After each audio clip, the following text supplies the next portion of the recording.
कि उसको कहाँ से पुकारा जाए, उससे दुआ किस जगह बैठकर की जाए ताकि वो हमारी पुकार को सुन ले और उसका जवाब दे दे। हजरत ने इरशाद फरमाया, जहां से उसको पुकारोगे वो तुम्हारी पुकार का जवाब देगा। उसके लिए दूर और नजदीक कोई चीज नहीं है। अगर तुम मैदान कारजार में फंसे हुए हो, वहां उसे पुकारोगे तब भी वो तुम्हारी मदद करेगा। दोस्तों की महफिल में हो तब भी वो तुम्हारी मदद करेगा।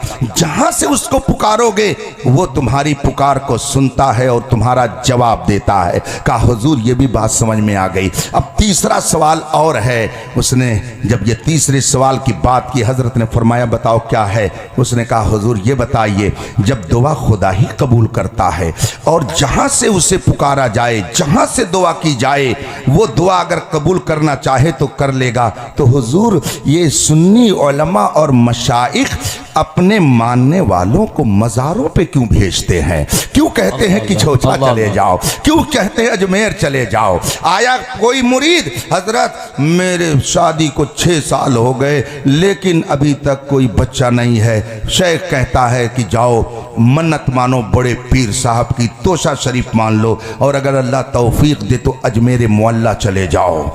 दूसरा कोई आया, हजरत मेरे घर में तबीयत बहुत दिनों से उनकी खराब रहती है, लगता है कुछ आसे भी खलल है। शेख कहता है कि चौचा शरीफ चले जाओ, वहां तुम्हारा भूत उतार दिया जाएगा। अब वो आदमी कहता है कि जब दुआ खुदा ही कबूल करता है और जहां से उसे पुकारा जाए वो दुआ को कबूल करना चाहे तो कर लेगा, तो आप लोग मज़ारों पे क्यों भेजते हैं? क्यों कहते हैं अजमेर चले जाओ? क्यों कहते हैं साबिर पिया कलियरी के यहाँ चले जाओ? क्यों कहते हैं कि छोचा चले जाओ? जब खुदा ही दुआ कबूल करता है तो मज़ारों पे क्यों भेजते हैं? वहां जाने की क्या जरूरत है? तीसरा सवाल जब उसने किया, हजरत ने फरमाया करीब आ जाओ, दूर होना थोड़ा करीब आ जाओ। अब वो जब करीब आया तो हजरत ने फरमाया बैठ जाओ। सामने वो बैठ गया, थोड़ी देर बैठा रहा। नवाब रामपुर आहिस्ता आहिस्ता पंखा झल रहे हैं। चूंकि वो नवाब थे मगर वो दीनदार थे, इसलिए वो समझते थे कि एक बुजुर्ग का मकाम क्या होता है। आज तो हाल ये है कि अगर मस्जिद का मुतवल्ली पैसे वाला है तो सोचता है कि इमाम साहब पंखा झलना नहीं बल्कि मेरी जूती सीधी कर दे तो मेरी मोछ और भी जरा ऊंची हो जाएगी। अगर मदरसे का मैनेजर है तो वो सोचता है कि मौलाना साहब अगर मेरा कपड़ा धुल दे तब तो मेरी इज्जत में और 4 चांद लग जाएगा। चूंकि ये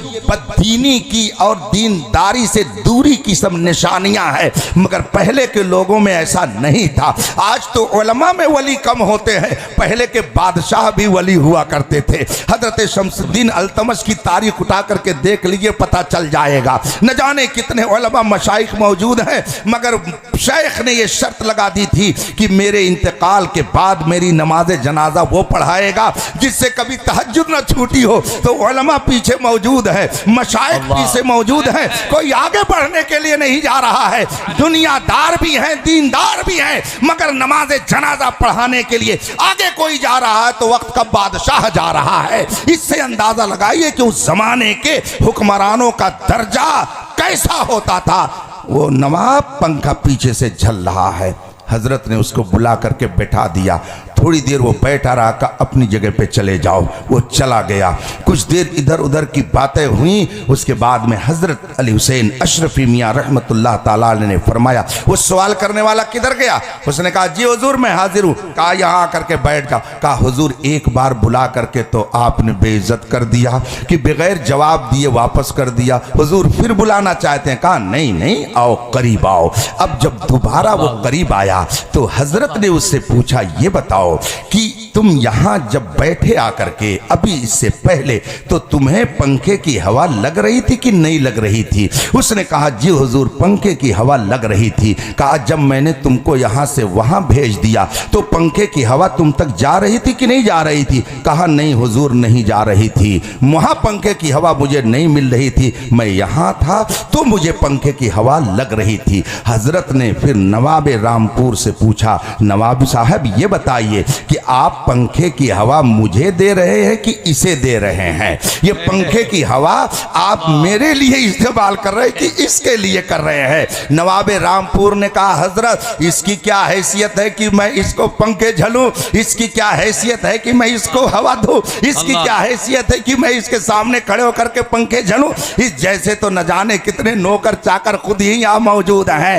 हजरत अली हुसैन अशरफी मियाँ रहमतुल्लाह ताला अलैह ने उस साइल से फरमाया, सुन देख, तू दूर था मुझसे तो तुझको पंखे की हवा नहीं मिल रही थी, मेरे करीब आया जबकि पंखा तुम्हारे लिए नहीं झला जा रहा था। नवाबे रामपुर पंखा मुझे झल रहा था, मगर तुम मेरे करीब बैठ गए तो देखो नवाब की हवा तुमको भी मिल गई। इसका मतलब यह है कि नवाब अगरचे तुम्हें पंखे की हवा नहीं देना चाहता, लेकिन जिसको वो दे रहा है अगर तुम उसके करीब चले जाओगे तो तुम्हें भी फैज मिल जाएगा।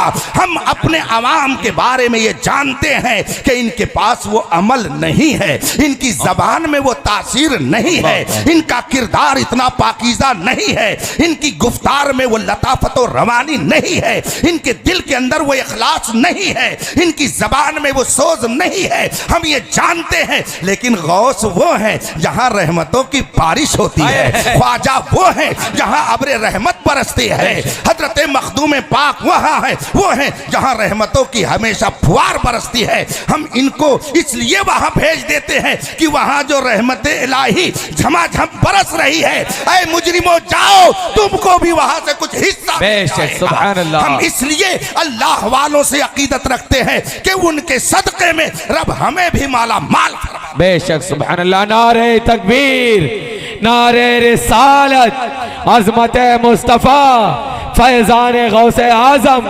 फैज़ान मखदूम अशरफ, खलीफा हुजूर ताजुल शरिया, नारे तकबीर, नारे रिसालत। सुभान अल्लाह। हमारा अकीदा है खुदा जिंदा, खुदा ने अपने महबूब को भी एक आन के लिए मौत दी, फिर नबी भी जिंदा। और कब्र पाक में ऐसे ही तसर्रुफ फरमाते हैं जैसे अपनी ज़िंदगी पाक में मदीने मुनव्वरा में जलवागर होकर तसर्रुफ फरमाते हैं। इसको बताने के लिए अल्लाह ने अपने महबूबों को भी ये कुदरत अता फरमा दी, अपने महबूबों को भी ये ताकत अता फरमा दी। चुनांचे गौसे पाक ने खुदा के हुक्म से ये फरमाया, मुरीदी ला तखफ वाशिन फ़इन्नी अज़ूमुन क़ातिलुन इंदल क़िताली। ऐ मेरे मुरीद, ऐ मुझसे अक़ीदत रखने वाले, दुश्मन का खौफ मत कर। अगर तेरे अंदर सच्ची अक़ीदत है, तू मेरा सच्चा मुहिब है, मुझसे सच्ची अक़ीदत व महब्बत व इरादत रखता है, तो अगर कोई तुम पर हमला करेगा तो मैं तुम्हारी तरफ से उस पर हमला कर दूंगा। ये कौन फरमाते हैं? सैयदना गौसे पाक फरमाते हैं। और इस अकीदे में जो जितना मजबूत होगा, जितना मजबूत होगा, गौसे पाक की बरकतें उसको उतनी ही ज्यादा मिलेंगी। याद रखिएगा, बगैर अकीदत व मोहब्बत के कुछ नहीं मिलता है।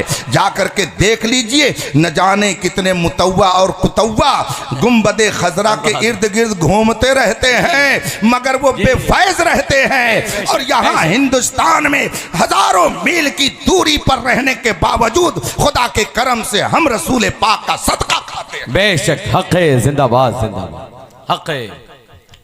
पंजाब जो इस वक्त पाकिस्तान में है, उसका एक शहर है, उसका नाम है शरकपुर। वहाँ एक शेख तरीक़त थे, बहुत बड़े बुजुर्ग थे, आलिम थे। उनका हल्क़े इरादत बहुत बड़ा था। एक रोज़ सुबह को अपने मुरीदों के दरमियान बैठे हुए थे, फरमाया कि ज़रा पता लगाओ बरेली किधर है, यहाँ से कितनी दूरी पर है, कई रोज़ में वहाँ का सफ़र तय होगा। मुरीदों ने कहा, हज़रत हुक्म के मुताबिक हम अमल करेंगे, मगर बात क्या है? कहा पहले ये पता लगाओ। मुरीदों ने पता लगाया, हज़रत की खिदमत में सारी रिपोर्ट पेश कर दी। हज़रत ने फरमाया सामान सफ़र तैयार किया जाए। सामान सफ़र तैयार हो गया। हज़रत ने फरमाया मुझे बरेली जाना है। कहा किस लिए? कहा मैं बरेली मौलाना अहमद रज़ा से मुलाकात करने जाऊंगा। कहा अच्छा हुजूर, मामला क्या है? कहा, मैंने जिस रोज तुमसे ये कहा कि पता लगाओ, उस रात मैं सोया हुआ था, मगर मेरी किस्मत बेदार हो गई और मैंने ख्वाब में गौसे पाक का दीदार किया। हज़रत अल्लामा शेर मोहम्मद शरकपुरी फरमाते हैं, मैंने ख्वाब में गौसे पाक का दीदार किया। गौसे पाक ने मुझे शरफ़ हम कलामी बख्शा, मुझसे मुझे गुफ्तगू का शरफ बख्शा। जब ये शरफ़ ये फ़ज़ल मुझको मिला तो मैंने अर्ज़ कर दिया, हुजूर इस वक्त आपका नायब कौन है? आपका नायब कौन है? गौसे पाक ने मुझसे फरमाया कि इस वक्त मेरा नायब बरेली का मौलाना अहमद रजा है। जो ही मैंने ख्वाब में ये उनसे सुना, सुबह को मैंने इरादा कर लिया कि नायब गौस को देखने के लिए बरेली जाना है, इसलिए मुझे बरेली जाने दो। न कभी उन्होंने आला हजरत को देखा था, न आला हजरत ने कभी उन्हें देखा था, न कभी दोनों में कोई खतो किताबत का सिलसिला था, न कोई तारुफ था। अब वो शरकपुर से बरेली पहुंचे और जब आला हजरत से पहली मुलाकात हुई तो आला हजरत ने फौरन ही उनकी दस्तबोसी भी कर ली। ये दस्तबोसी ये ताजीम है, लेकिन ताजीम आदमी उसी की करता है जिसकी अजमत को जानता होगा, जिसे पहचानता होगा। अगर आपके दरमियान बड़ा से बड़ा आलिम आ जाए और आप उसे न पहचानते हो तो दस्तबोसी तो दूर की बात है, उसको आप कुर्सी भी नहीं देंगे। और अगर छोटा सा छोटा बच्चा आ जाए और आप जानते हो कि ये मेरा उस्ताद ज़्यादा है, मेरा पीर ज़्यादा है, तो आप फौरन उसके लिए खड़े हो जाएंगे। इसका मतलब है कि ताजीम आदमी उसी वक्त करता है जब उसका मर्तबा जानता है। आप लोग लड़िए नहीं कि ये खड़े होकर सलाम नहीं पढ़ते हैं, ये नहीं करते हैं, ये अपनी अपनी हैसियत का इजहार होता है। आप खड़े होकर सलाम पढ़ते हैं, गोया आप अजमत नबी को समझते हैं, और जो लोग इसका इनकारी है, इसका मतलब है उन्होंने अभी मकामे नबूवत को समझा ही नहीं है। अजमत मुस्तफ़ा क्या है उन्होंने उसे जाना ही नहीं है। अगर जानते तो वो भी यही कहते कि ये एक जान क्या है, अगर हो करोड़ों तेरे नाम पे सबको वारा करूं मैं। अगर वो जानते तो ये कहते कि मेरा नबी मजबूर नहीं है, बल्कि कौन देता है, देने को मुंह चाहिए, देने वाला है सच्चा हमारा नबी। अगर वो अजमत नबी जानते तो वो भी ये कहते कि हाथ जिस समत उठा गनी कर दिया, मौजे पहरे सखावत पे लाखों सलाम। तो जिसकी आदमी ताजीम न करे तो इसका मतलब है कि अभी उसके मर्तबे को वो जानता नहीं है। खुदा का शुक्र है कि उसने हमें मकामे मुस्तफ़ा की कुछ पहचान अता की है, इसीलिए हम नबी का गुण गाते रहते हैं और ये कहते हैं देता सब खुदा है मगर दिलाते सब मुस्तफ़ा है। ठंडा ठंडा मीठा मीठा पीते हम हैं, पिलाते ये हैं, रब है मोती ये हैं कासिम, रिज़्क़ उसका है खिलाते ये हैं। आला हजरत क्या वो पहुंचे, आला हजरत ने फौरन हाथ चूम लिया, हाथ चूम लिया। गुफ्तगू शुरू हुई। अल्लामा शेर मोहम्मद शरकपुरी रहमतुल्लाह ताला अलैह ने फरमाया, मौलाना हमारी आपकी पहली मुलाकात है, हमारा आपका पहला तारुफ है। आपने इस फ़कीर की इतनी ताज़ीम की कि आपने इसकी दस्तबोसी कर ली। आला हजरत फरमाते हैं, हजरत जिसे ख्वाब में गौसे पाक नजर आए, जिसे ख्वाब में गौसे पाक नजर आए, उसका सिर्फ हाथ ही नहीं बल्कि उसका पैर भी चूमा जाता है। ये नबी नहीं है, नबी के गुलाम हैं। मगर कोई शरकपुर ख्वाब में कुछ देख रहा है तो बरेली का अहमद रजा यहाँ बैठ करके उसे जान रहा है। जब नबी के गुलामों के इल्म का यह आलम है तो मुस्तफा के इल्म का कौन अंदाजा लगा सकता है? जब उनके गदा भर देते हैं शाहाने जमाना की झोली, मुहताज का जब ये आलम है, मुख्तार का आलम क्या? बेशक सुभान अल्लाह। अल्लामा शेर मोहम्मद साहब से आला हजरत ने फरमाया कि जिसे ख्वाब में गौसे पाक नजर आए, सिर्फ उसका हाथ ही नहीं बल्कि उसका कदम भी चूमा जा सकता है। ये है अल्लाह वालों की वो दुनिया कि जो सिर्फ अल्लाह वालों से मोहब्बत करने वाले ही जान सकते हैं। आला हजरत रज़ियल्लाहु ताला अन्हो को ऐसी अकीदत सरकार गौसे पाक से थी, ऐसी अकीदत थी कि खुदा की कसम दुनियाए हिंद में आशिक व शैदाए गौसे आजम उस जमाने से लेकर इस जमाने तक आपको उनके मुकाबिल में कोई मिल नहीं सकता है। ये शान थी गौसे आजम रज़ी अल्लाह ताला अन्हु से मोहब्बत की। मैं आज से चंद साल कबल बगदाद मुअल्ला हाजिर हुआ और 11वीं शरीफ के मौके पर सरकार गौसे पाक की बारगाह में 11वीं मनाने का शरफ मुझको मिला। एक रोज़ वाक़यात तो बहुत वहाँ के हैं जहन में, लेकिन एक रोज़ मैं चला गया खानकाह शरीफ की बाहर रोड पर लगी हुई दुकानों का मुआयना करने के लिए, देखने के लिए। तो देखा एक दुकान है, उसके आधे हिस्से में चाय खाना है और आधे हिस्से में कुतुब खाना है। मैं कुतुब खाने की तरफ बढ़ा, देखूं इसमें कोई किताब अगर कारामद हो तो उसे ख़रीद लूं।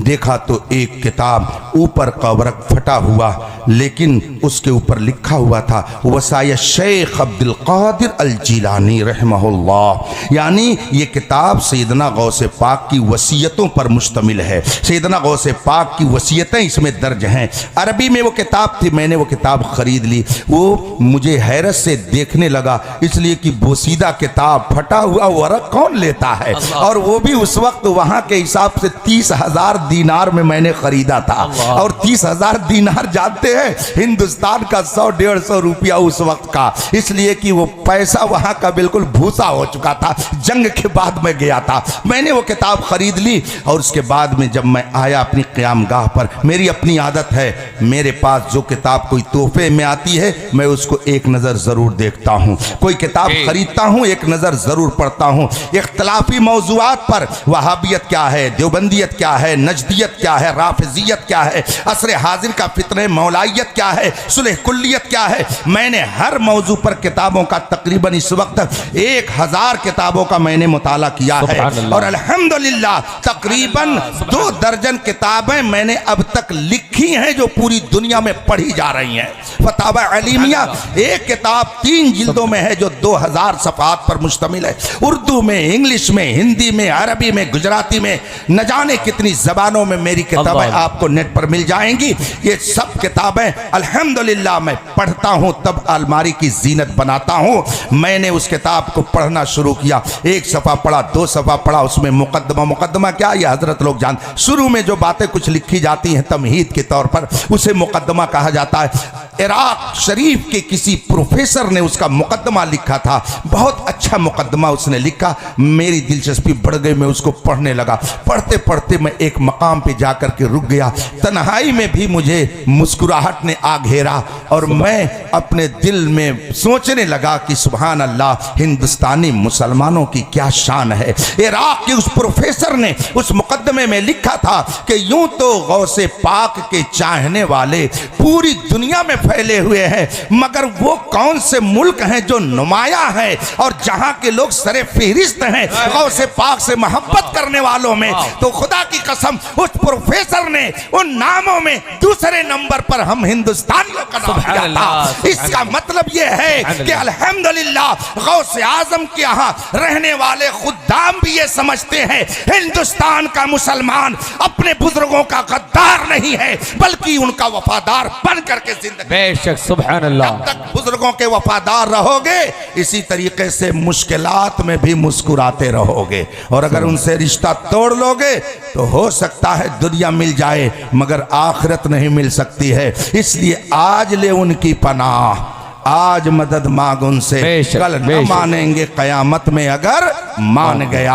हमने पहले ही बताया अकीदे तौहीद ये है, सब खुदा करता है। कुरान फरमाता है इन्नल्लाह अला कुल्ले शैइन कदीर, अल्लाह हर चीज पर कादिर है। तो अगर उसने अपने महबूबों को कुदरत दे दी तो इसमें कौन से ताज्जुब की बात है। जब वो सब चीज पर कादिर है, सब वो दे सकता है, तो गौसे आजम को गौसे आजम भी बना सकता है, तसर्रुफ करने वाला भी बना सकता है, दस्तगीर भी बना सकता सकता है, बड़े पीर भी बना सकता है। और हम और आप अगर चाहें कि उसको खत्म कर दें तो आला हजरत की जबान में चैलेंज है, तू घटाए से किसी के न घटा है न घटे, जब बढ़ाए तुझे अल्लाह ताला तेरा सुभान अल्लाह। इसलिए अकीदत रखिए बुजुर्गों से, गौसे पाक से अकीदत रखेंगे, मुश्किलात आएंगी, छटती चली जाएंगी, मुश्किलात के तूफान आएंगे, मगर सब के सब रुख मोड़ करके दूसरी तरफ चले जाएंगे।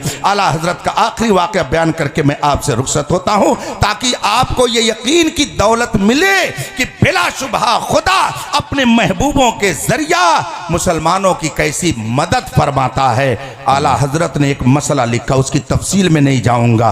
कुछ अपने ही लोग थे जिन्होंने आला हजरत की मुखालफत की, जवाब तो नहीं बन पड़ा, इसलिए कि आला हजरत ने तहदीस नेमत के तौर पर खुद ही अपने बारे में फरमाया, मुल्के सुखन की शाही तुमको रजा मुसल्लम, जिस समत आ गए हो सिक्के बिठा दिए हैं। आला हजरत ने एक एक मौजू पर ऐसा दरियाए इल्म बहाया है कि अपने तो अपने हैं, बेगाने भी कहते हैं कि अहमद रजा इल्म के पहाड़ का नाम है। आला हजरत ये मामूली शख्सियत का नाम नहीं, फजलो कमाल के हिमालय पहाड़ का नाम है।